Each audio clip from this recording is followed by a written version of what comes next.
Allô? Bonsoir. Waouh, il fait chaud, hein? Mais on est content quand même d'être là. Amen.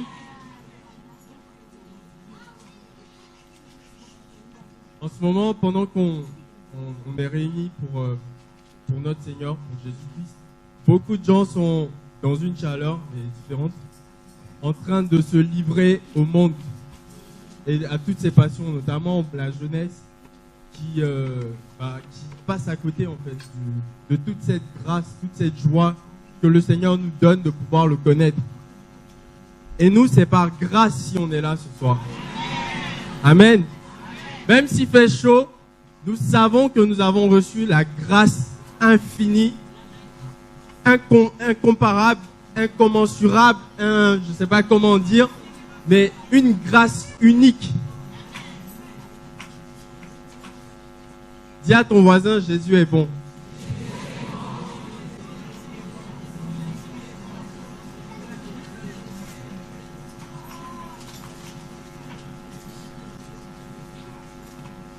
Et je sais que, nous allons passer une soirée.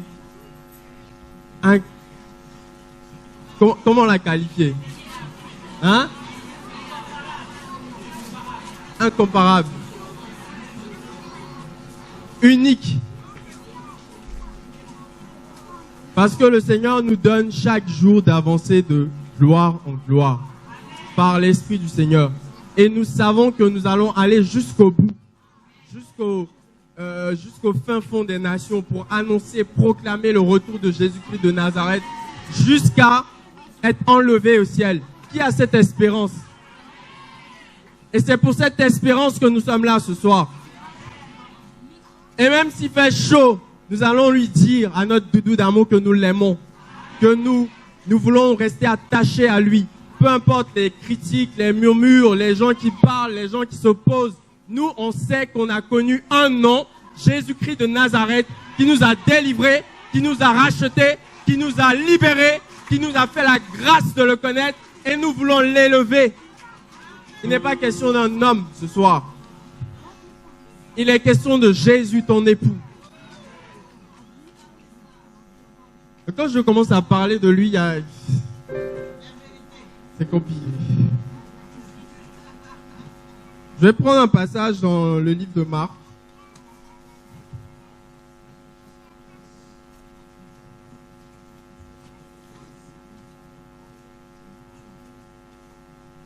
C'est un passage qui m'a beaucoup touché pendant cette année d'ailleurs. Depuis quelques mois, je me suis posé là-dessus, j'ai commencé à creuser et le Seigneur m'a parlé de beaucoup de choses. Et bien sûr, on ne peut pas tout voir. Et par la grâce du Seigneur, on va essayer de lire ce passage.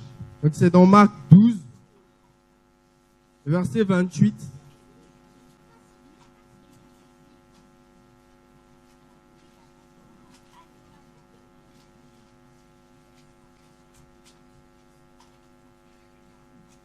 Un des scribes qui les avait entendus discuter, voyant qu'il leur avait bien répondu, s'approcha de lui on parle de Jésus, et lui demanda, quel est le premier de tous les commandements? Jésus lui répondit, le premier de tous les commandements est-ce qu'on peut le lire ensemble? Écoute Israël, le Seigneur notre Dieu, le Seigneur est un. Au verset 30, et tu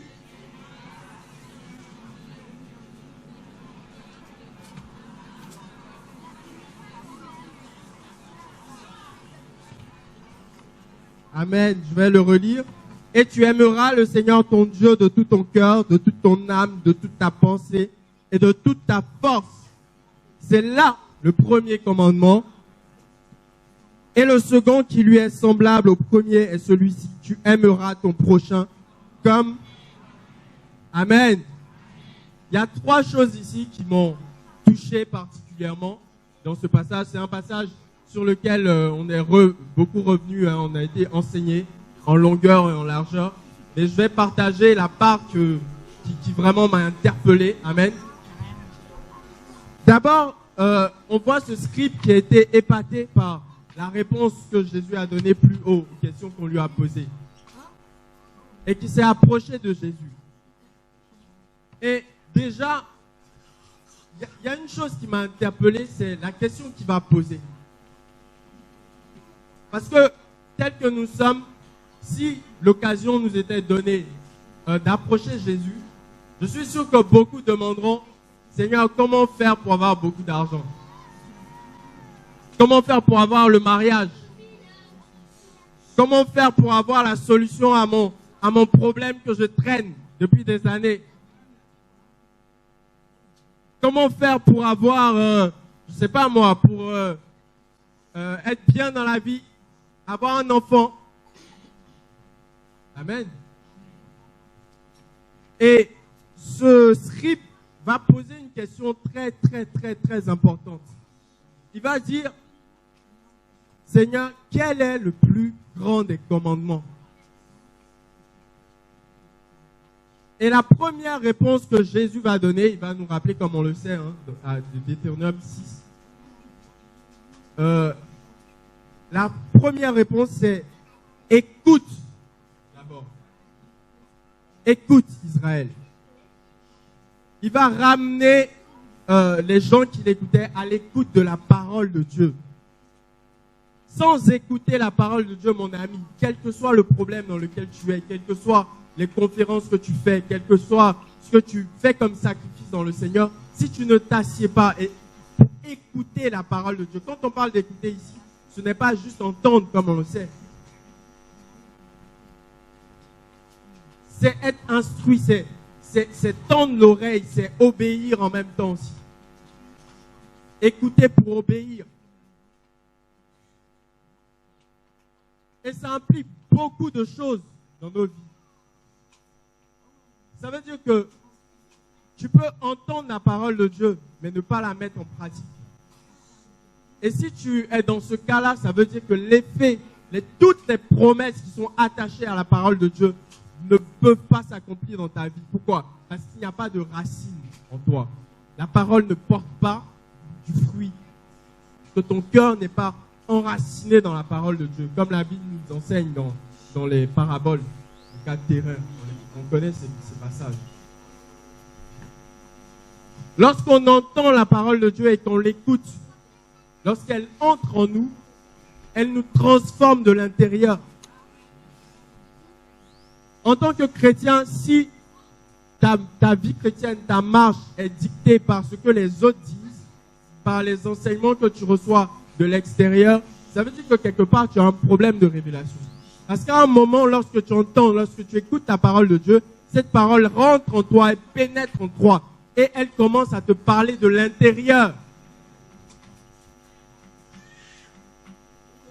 C'est cette voix de l'intérieur qui te dit, lorsqu'il n'y a personne, lorsque tu es seul chez toi, lorsque tu es devant la télé, écoute mon fils, ne regarde pas ce programme, ne regarde pas telle chose, sanctifie-toi, garde tes yeux, garde tes oreilles d'écouter des choses impures, garde-toi de faire le mal, d'être injuste. Quand cette voix commence à te parler et à te transformer dans le quotidien, les gens de ton entourage ne te reconnaissent plus. Et c'est de ça qu'il s'agit ici. Écoute le Seigneur ton Dieu. Pourquoi? Parce que Dieu nous parle. Dieu parle pour annoncer les choses qui vont venir. Dieu parle pour avertir, pour nous avertir. Dieu parle également pour nous fortifier, pour nous encourager, pour nous restaurer, pour nous donner des promesses également. Amen. Et c'est ces promesses de Dieu, ce sont ces promesses de Dieu qui produisent, qui suscitent la foi dans notre marche et qui nous permettent d'aller de l'avant. Écoutez. Si tu rates cette étape de ta marche chrétienne, tu as raté l'essentiel. Parce que tu peux être chrétien et écouter les frères et sœurs. Tu peux être chrétien dans ta marche, te fier qu'aux frères et sœurs, aux gens qui sont autour de toi, aux enseignants. Il y a quelque chose qui te manque dans ce cas-là. Jésus va inviter le scribe ici à écouter, à entendre, à mettre en pratique, à accepter en lui la parole de Dieu.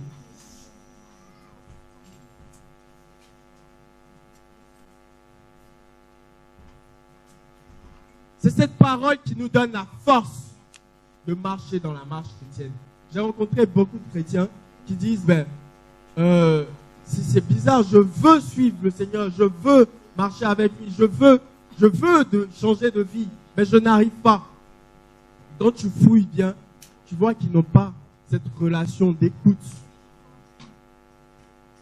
de méditer la parole, de l'entendre, de l'accepter à l'intérieur d'eux et de la mettre en pratique.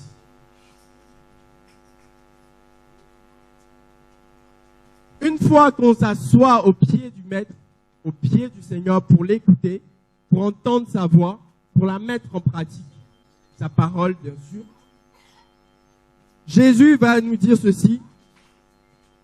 Tu feras quoi?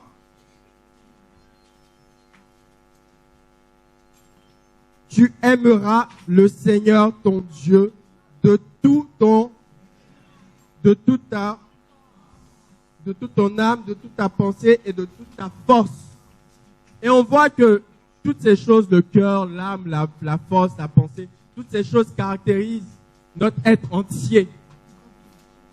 Écoute, moi, je sais pas pour toi, hein, mais pour moi, c'est la parole la plus dure de l'Écriture.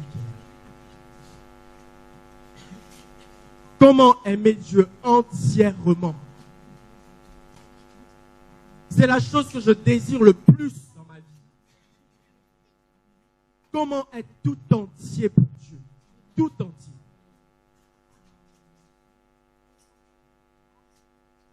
Es-tu tout entier pour ton Dieu? Ou il y a encore des zones de ta vie que tu contrôles, que tu gouvernes toi-même, que tu caches au Seigneur, pour lesquelles tu ne veux pas qu'il intervienne parce que tu penses que son intervention va te faire du mal. Sache une chose, il n'y a personne dans ce monde qui veut la meilleure chose pour nous que notre Père. Sa volonté aussi, Dieu qu'elle soit, est la meilleure option que tu as.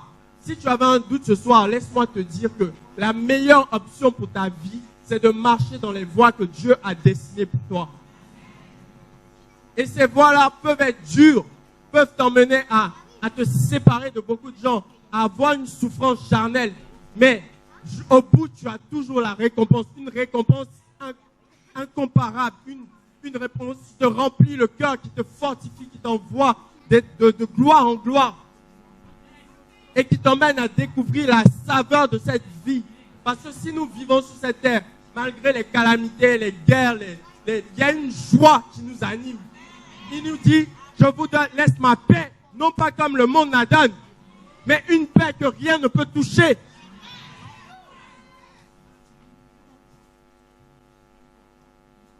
Est-ce que tu cherches une paix dans le monde, dans ces choses que tu caches au Seigneur? Tu cherches une tranquillité parce que tu penses que si Dieu met le doigt dedans, tu vas être troublé? Il y a une seule paix. Une seule paix. Et cette paix est auprès du Père.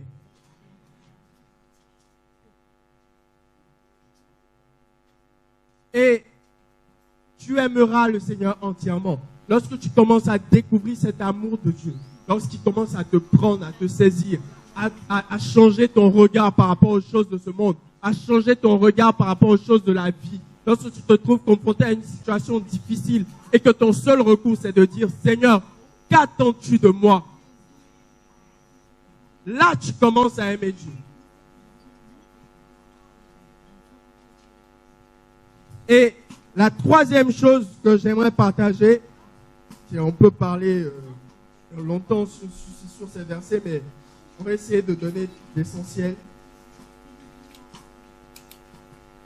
Donc, il dit, je relis au verset 30, « Et tu aimeras le Seigneur ton Dieu de tout ton cœur, de toute ton âme, de toute ta pensée, de toute ta force. » C'est là le premier commandement. Et le second qui lui est semblable. Amen. Semblable. Parce que beaucoup de gens disent aimer Dieu, mais lorsqu'ils grandissent, enfin, soi-disant, lorsqu'ils grandissent dans leur amour pour Dieu, ils détestent de plus en plus les autres. Il y a un problème. Dis à ton voisin, il y a un problème.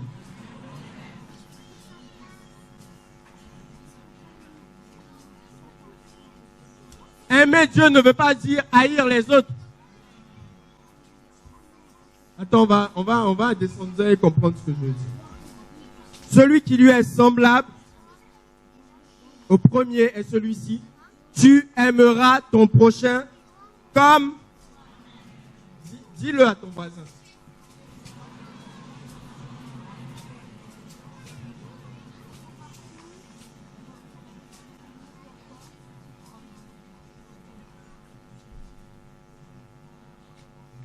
Cette parole est dure.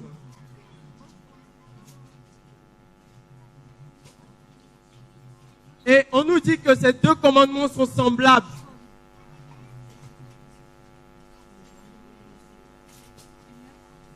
Et la Bible nous dit que celui qui a accompli ces deux commandements a accompli toute la loi. Amen. Jésus nous le dit.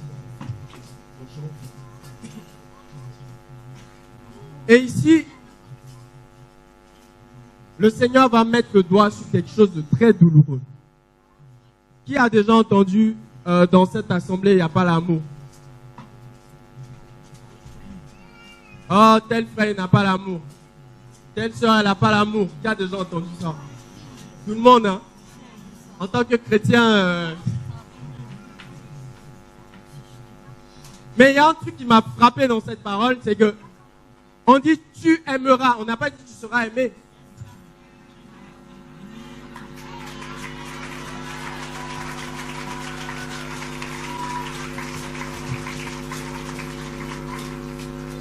La première personne qui va venir me dire, cette tel frère n'a pas l'amour, je vais lui dire, tu aimeras. Tu aimeras. On n'a pas dit, tu seras aimé des autres. Donc ça, c'est pas ton problème. Amen. Et là, ça pointe le doigt sur quelque chose là. Parce que l'homme est comme ça lorsqu'il se sent mal, il regarde toujours la faute aux autres. Sur qui je vais mettre mon doigt là, c'est qui mon coupable. Et là, le Seigneur va recentrer, va mettre au centre des choses deux choses. La première, la relation que tu as avec ton Dieu. Et la deuxième, l'amour que tu dois donner aux autres. Sans rien attendre en retour. Parce que le Seigneur, lorsqu'il est monté à la croix, il n'a pas regardé à notre amour, il n'a pas regardé à nos fautes, à nos péchés. Il s'est livré. Et il dira, tout est accompli. Et ces deux commandements accomplissent également la loi.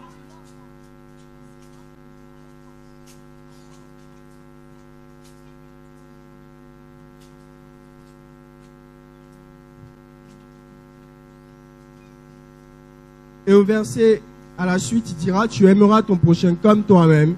Et il n'y a pas d'autre commandement plus grand que ceci. Qui veut aimer Dieu? Qui veut le connaître? Qui veut s'approcher de lui?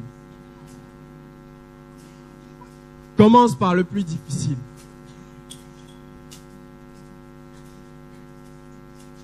Écouter Dieu.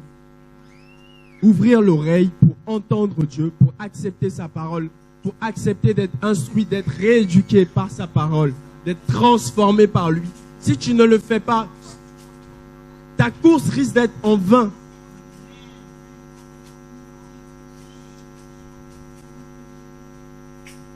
Aimer Dieu, cet amour, la Bible nous dit dans Romains 5, que l'amour de Dieu est répandu dans nos cœurs par le Saint-Esprit.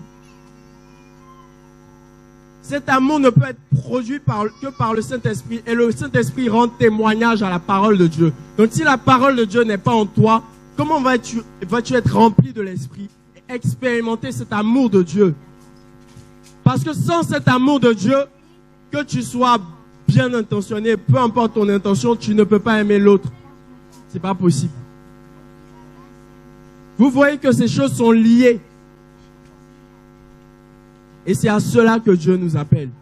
Et je crois que dans ce temps, Dieu va susciter une génération d'hommes et de femmes qui vont se focaliser sur l'essentiel.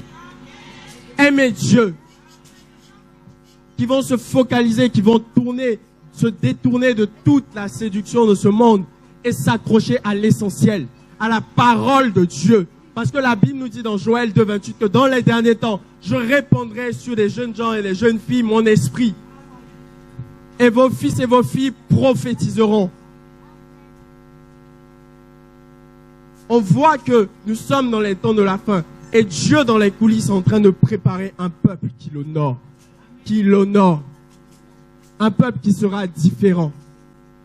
Et voici, Malachie, vous verrez de nouveau la différence entre celui qui sert Dieu et celui qui ne le sert pas. Et le service de Dieu se passe d'abord dans l'écoute à sa parole, dans l'amour du Seigneur. Et cet amour se matérialise par l'amour du prochain, sans rien attendre en retour. Voilà ce que j'avais à partager. Et je prie que le Seigneur nous remplisse, nous fortifie. Au nom puissant de Jésus, que toute la gloire lui revienne.